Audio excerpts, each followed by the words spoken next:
I don't have enough strength. Give yourself to God.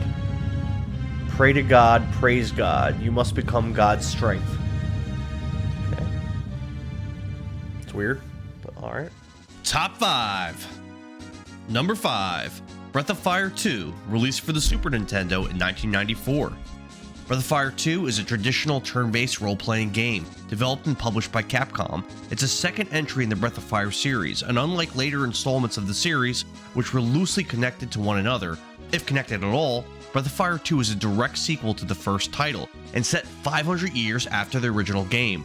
The story here centers around Ryu Bateson, whose family disappeared mysteriously long ago. The way that they did that part of the story, and they showed Ryu with his family as a young child, and then introduced that mysterious disappearance was really well executed. After Ryu's friend Bo was falsely accused of a crime, Ryu embarked on a grand adventure to clear Bo's name. That might not sound like a super interesting story hook, but trust me, things really pick up as you work towards your goal. In this game, just like the previous entry, you can have 4 characters in your party at a time, but now you can freely switch your characters in and out when your team is in certain areas. Each character has a unique ability that they can use outside of combat to access certain areas, avoid traps, destroy objects, or move about the world more easily. That might not sound like that exciting of a mechanic, but it forces you to use certain characters when you go to certain places. That can be annoying at times when you bring characters that you don't really want with you, like, let's say, you're forced to bring Kat in a certain dungeon when she's underleveled, but you're forced to use her because she can destroy certain kinds of barriers. But overall, I like the mechanic, and I liked how it forces you to make sure everyone on your team is at least somewhat strong. This game features excellent music tracks, one of which I use often in my D&D games. Let's listen to the music.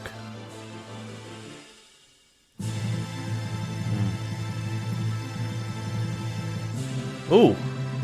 All that hits.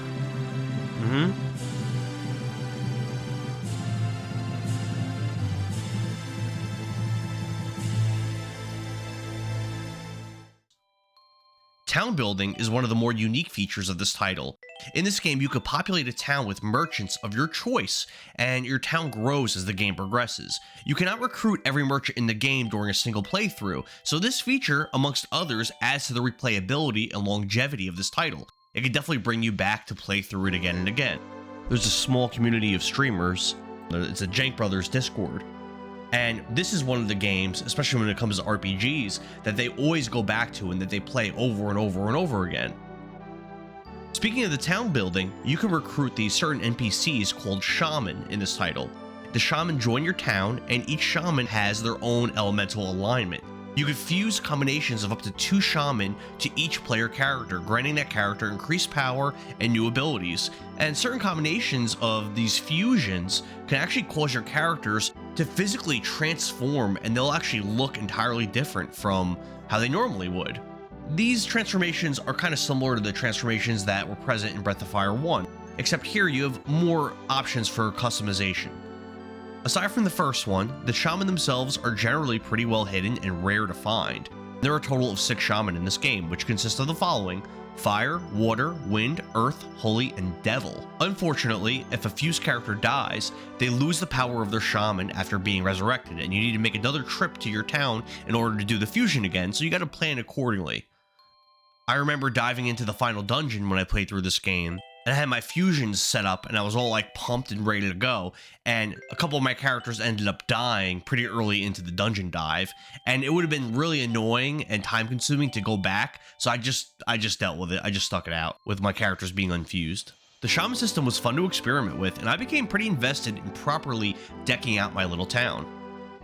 Aside from series mainstays, the dragon-empowered swordsman Ryu and the black-winged mage Nina, in Breath of Fire 2, you can recruit the bulky armadillo-like hybrid healer Rand, who I used a lot in the early game, and I thought he was awesome, but then later on in my playthrough, he kind of got overshadowed by some of the other characters. The agile fighter monkey Sten, who I used on occasion, he was an okay character. The aloof frog prince Sean, who I didn't really use all that much. The feline glass cannon Cat, I loved Kat in the early game, but in the late game it became obvious that she wasn't a good character. But you're actually forced to use her in some of the later dungeons, so you can't just ignore her completely. There's also the bow-wielding healer dogman Bo, who in the late game was awesome. He has some really good abilities, he gets some really good spells, he's a great character.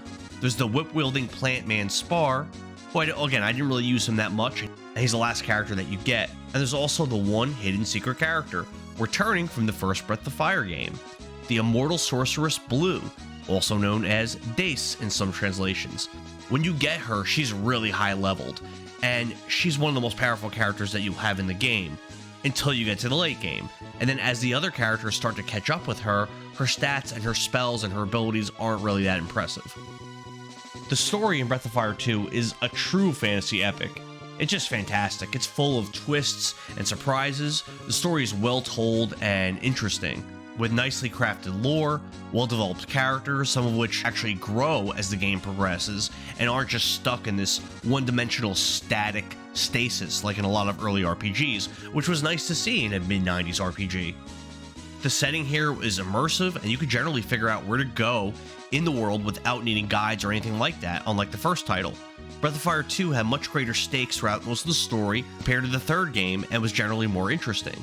Breath of Fire 2 was more polished than the first game, and the story was way more cohesive and made more sense by far. The story is really what I love so much about this game and why I rated it so high. There's lots of secrets and hidden things to find. Capcom did not skimp on the bells and whistles in this traditional turn-based RPG title.